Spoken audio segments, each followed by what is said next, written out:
Hello everyone. So this is going to be a tutorial on how to use Archivematica for preservation of documents. In this tutorial, we will explore the Transfer tab, Ingest tab, and Archival Storage tab, along with the Administration tab of Archivematica. So Archivematica is a free and open source digital preservation system that is designed to maintain a standard-based long-term access to collections of digital objects.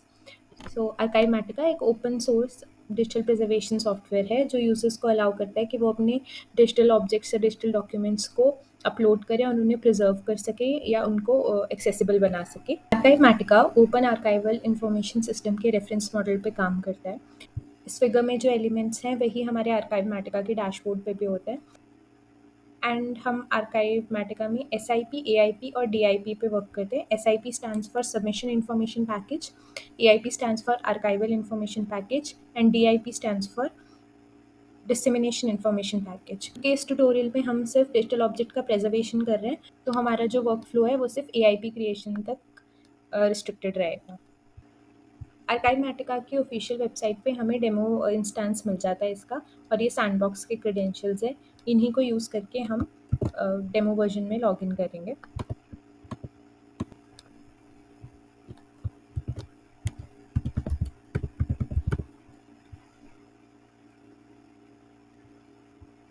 सो जब हम login करेंगे तो हमारा कुछ dashboard इस तरह से दिखेगा।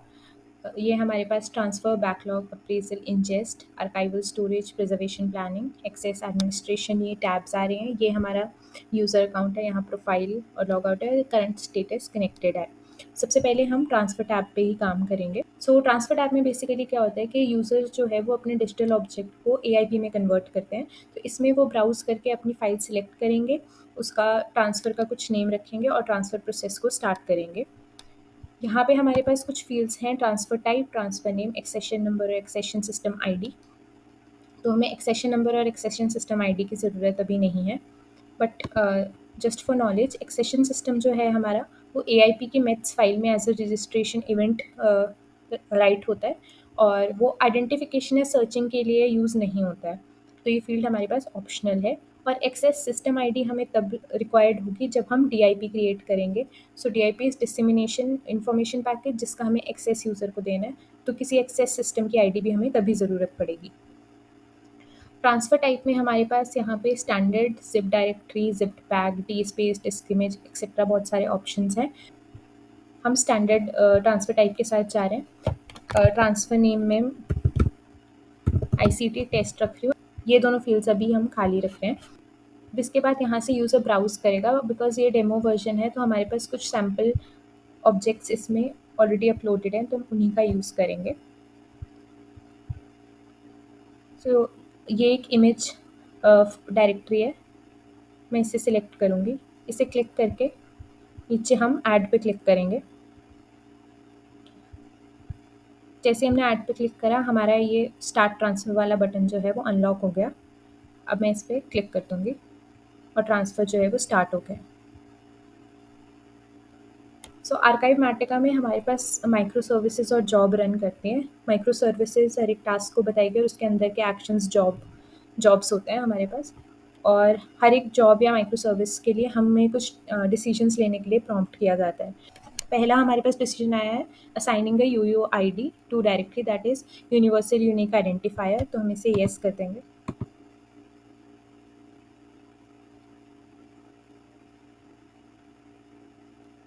देन नेक्स्ट डिसीजन है स्कैन फॉर वायरस, इसे भी येस कर देंगे।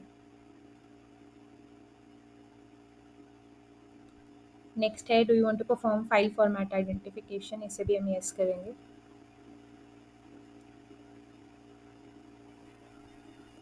तो जैसे हमारे पास ये एक जॉब रन की है, अगर मैं यहाँ पे गियर आइकन पे क्लिक करूँगी तो इस जॉब के अंदर क्या-क्या इंडिविजुअल टास्क परफॉर्म हो रहे हैं वो मुझे यहाँ पे दिख जाएँगे। तो जैसे हमारे पास 10 इमेजेस थी तो उनके फाइल फॉर्मेट क्या है, PNG है हमारे पास, देन टिफ फाइल है, देन JP2 है। इस तरह से हमें ये फाइल फॉर्मेट जो आइडेंटिफाई हो गए। नेक्स्ट आया है हमारे पास पॉलिसी चेक्स ऑन ओरिजिनल्स, हम येस करेंगे। ये पॉलिसी चेक्स जो हैं ये प्रिजर्वेशन प्लानिंग वाले टैब में डिफ़ाइन होते हैं। अब हमारे पास आ गया create SIP, submission information package create करने के लिए आ रहा है। जब मैं एक्शंस पे क्लिक करूँगी तो मेरे पास यहाँ क्रिएट करने का ऑप्शन आएगा, सेंड टू बैकलॉग या रिजेक्ट ट्रांसफ़र। तो अभी मैं क्रिएट पे क्लिक करूँगी।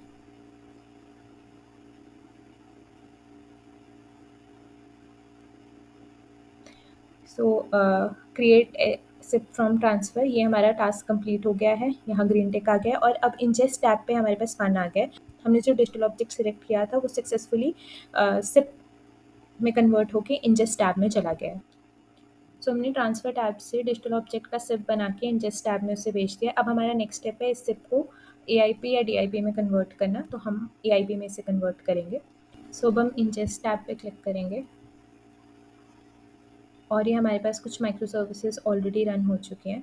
अब हमारे इंजेस्ट टैब में जो मेन हमारा टास्क होता है वो है नॉर्मलाइजेशन का। सो नॉर्मलाइजेशन बेसिकली क्या है कि हम जिस भी फॉर्मेट में अपने डिजिटल ऑब्जेक्ट को अपलोड करते हैं या इंजेस्ट करते हैं उसे किसी ऐसे फॉर्मेट में कन्वर्ट करना जो या तो प्रिजर्वेशन के लिए सूटेबल हो या फिर एक्सेस के लिए सूटेबल हो। फॉर एग्जांपल अगर मैं एक पीएनजी फ़ाइल कर रही हूँ तो उसको अगर मुझे लॉन्ग टर्म प्रिजर्वेशन के लिए रखना है तो टिफ़ उसका एक बेटर फॉर्मेट रहेगा। और अगर मुझे एक्सेस के लिए उसे रखना है तो मैं जेपेग फ़ाइल ज़्यादा यूज़ करूँगी क्योंकि वो लाइट होती है फ़ाइल, तो यूज़र को एक्सेस करना ईज़ी हो जाता है।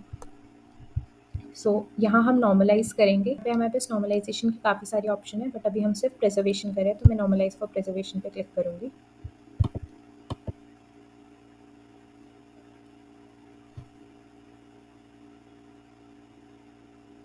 Choose thumbnail mode, yes.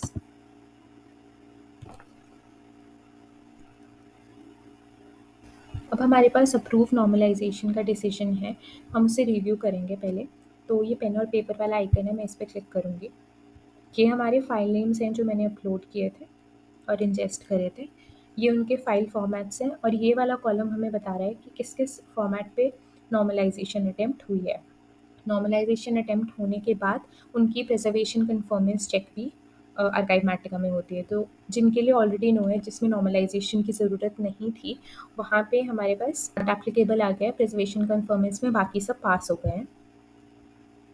तो अब मैं यहाँ पे नॉर्मलाइजेशन को अप्रूव कर दूँगी।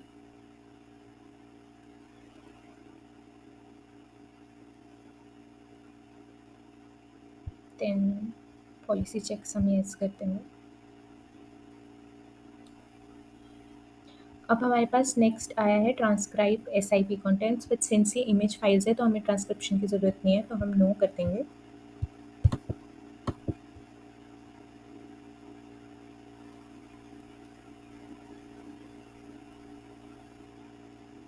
Do you want to scan for viruses? Yes.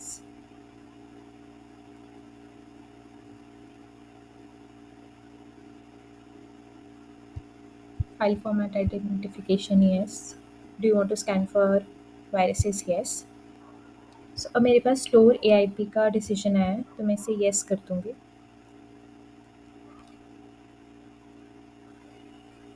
Store AIP location directory, मैं अभी डिफ़ॉल्ट लोकेशन पे इसे स्टोर करती हूँ।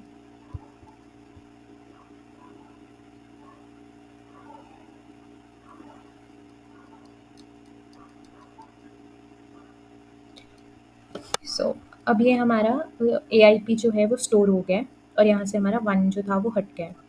अब हम आर्काइवल स्टोरेज की टैब में जाएँगे।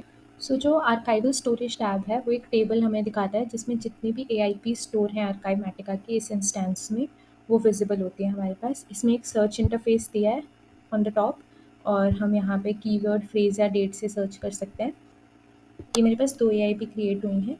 ये जो 640 वाली है ये लेटेस्ट है, ये पुरानी है।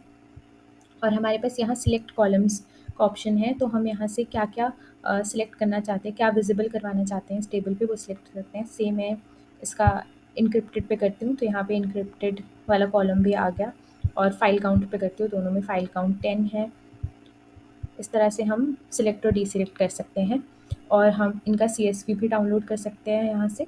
और अगर हम एक्शंस में जाएँ व्यू पे, तो हर एक एआईपी की एक यूआईडी, उसका साइज़, डेट और टाइम और स्टेटस, इस ये मैंने क्योंकि ये डुप्लीकेट कॉपी थी तो मैंने इसका डिलीशन रिक्वेस्ट किया था। डिलीट रिक्वेस्ट करने के लिए हम यहाँ डिलीट पे जाएँगे एक्शंस में। यूआईडी का ये जो यूआईडी है इसे यहाँ कॉपी करेंगे और रीज़न देंगे डिलीशन का।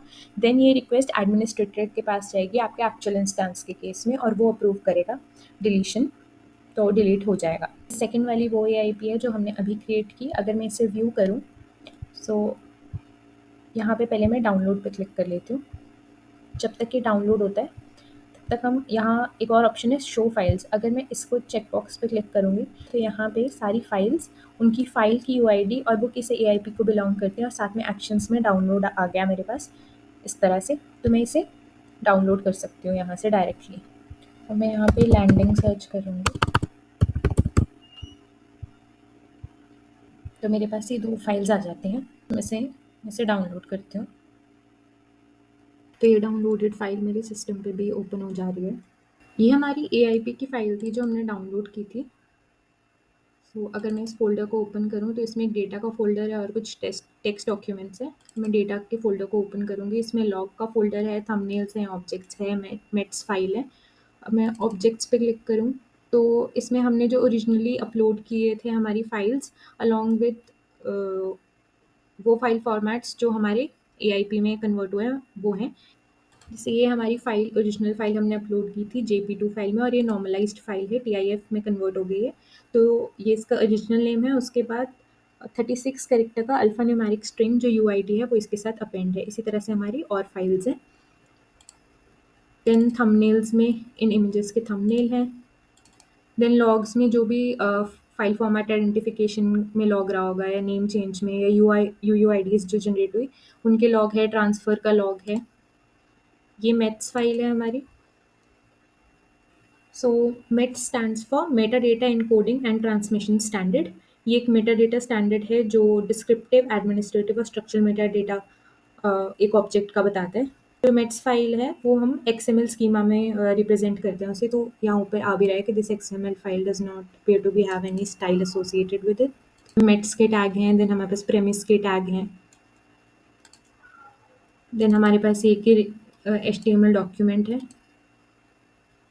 सो इसमें आर्काइव मैटिका का AIP का स्ट्रक्चर है। अब इसके अलावा हमारे पास यहाँ पे एडमिनिस्ट्रेशन टैब जो है, यहाँ प्रोसेसिंग कॉन्फ़िगरेशन है। एक है ऑटोमेटेड कॉन्फ़िगरेशन, एक है डिफ़ॉल्ट।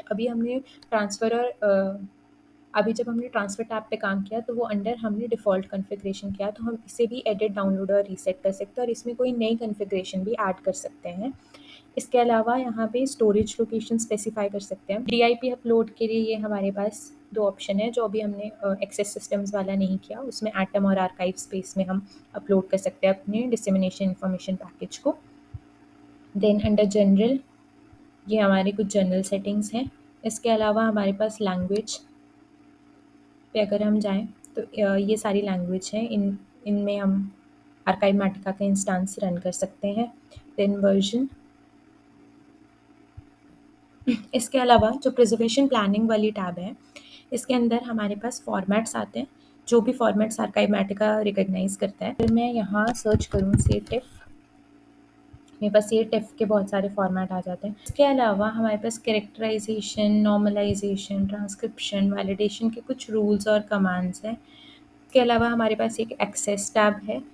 क्योंकि ये डेमो इंस्टेंस रन कर रहे हैं, हम इसमें कुछ शो नहीं हो रहा, बट इसमें हम और यूजर्स को एक्सेस दे सकते हैं। अपने इस ट्यूटोरियल में हमने वर्क किया ट्रांसफर टैब के साथ। Then we moved on to the ingest tab और उसके बाद हमने आर्काइवल स्टोरेज को देखा। And this is all for the overview of Archivematica. Thank you.